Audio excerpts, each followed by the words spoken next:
So if someone drives past your house, they're just going to think there's some drongo sitting in his driveway. Yeah, I've already caught weird looks from the footpath, so.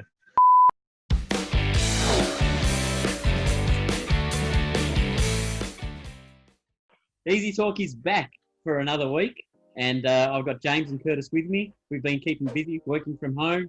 You've seen us on our socials, and we've been trying to get a bit more of the engagement from our viewers, but a bit more of that on that later. Yeah, as usual, I've got James and Curtis. So, James, where on earth are you, mate? I'm actually in my rooftop tent on my car because I was getting sick of working from inside. So I'm still at home, but I'm in my mobile home at the moment. But yeah, that's the new landscape for this episode. So, Curtis, what's been happening with you? You obviously look like you're in a home office. Yeah, no, I'm not in a. I don't have a fun shed or a rooftop tent. I did thinking about changing my virtual background and making it look like I was somewhere fun, but maybe next episode. I'm just home. Yeah, lovely. Look, before lockdown, we did get a chance to get out and about in a variety of different cars. So we were very lucky. Kia came to the party and they gave us a fair few of their vehicles in their range. And this time I stepped on James's toes and jumped in a Ford Ranger. So Did hear about that? Yeah, it was. How was that? Look, it was a good car for me to drive. We often hear you about what you do on the weekends in four-wheel drives. It's blah blah blah. Climbed a hill, blah blah blah. Went through a creek or a river. Soot this, soot that. Yeah. winch this and winch that. That's it. Tells us about a campfire, and then we look out to the car park and we see a dirty car. So I thought, not going to be too hard to do all this live review. So I jumped in the Ranger and off I went. I learnt from you, Jimmy, when I took it out there, and I thought to myself, this is a little bit too nice to be a 4x4, something that you're going to thrash around on a dirt road. You got leather trim, you got chrome splashings on the outside. I even caught a glimpse of it in the reflection, and you pretty sharp. This one was a graphite grey, but I thought they were meant to feel like a truck, mate. What's going on? You're not telling us something, Mr. Tough Guy. No, it's not that I'm not telling you something. You're just not giving them a chance.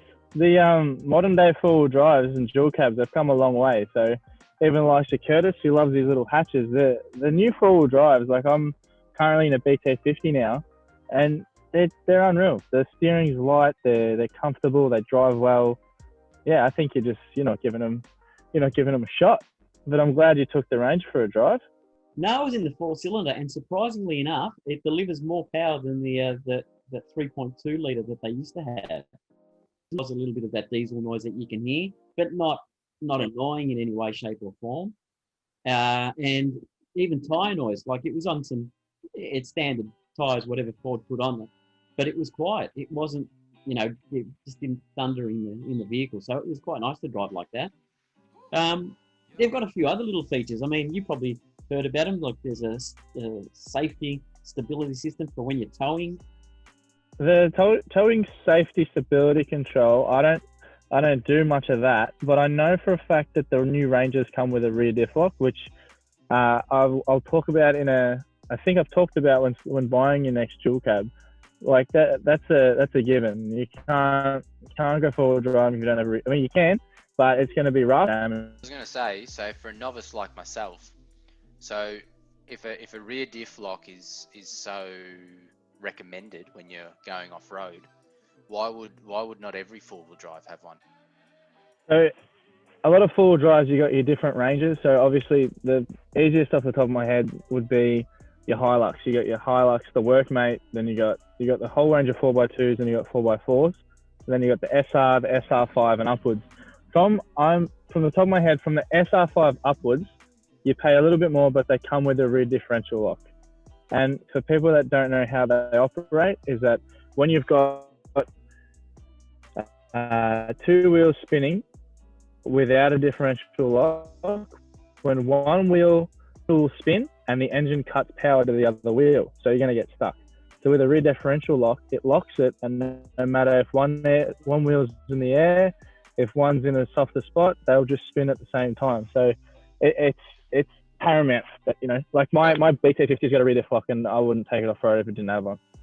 Now, I wanted to bring up a couple of things, and it's going to lead into something else that we can discuss a little bit further, but it's the acronym DPF. So we hear about manufacturers throwing these acronyms around. I mean, ABS, we all know what that means. SRS, we all know what that means, or I'm assuming you do. We see DPF everywhere. What's DPF all about, James? Okay, so we'll try and put it simple. It's located as a part of the exhaust system. It filters harmful gas, and it's meant to reduce soot and emissions by around 80%.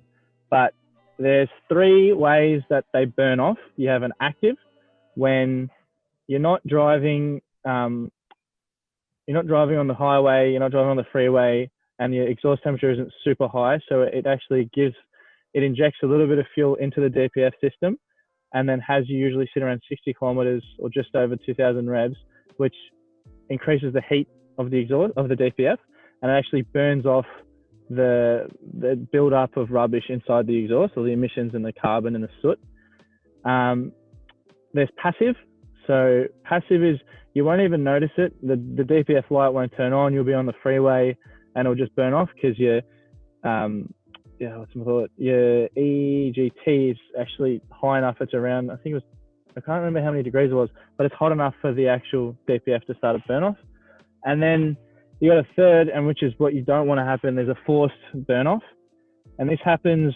You got to take it to a mechanic by tow and have the DPF manually scanned and cleaned out because it hasn't done a proper burn off. And this can usually happen when you interrupt it doing an active burn off.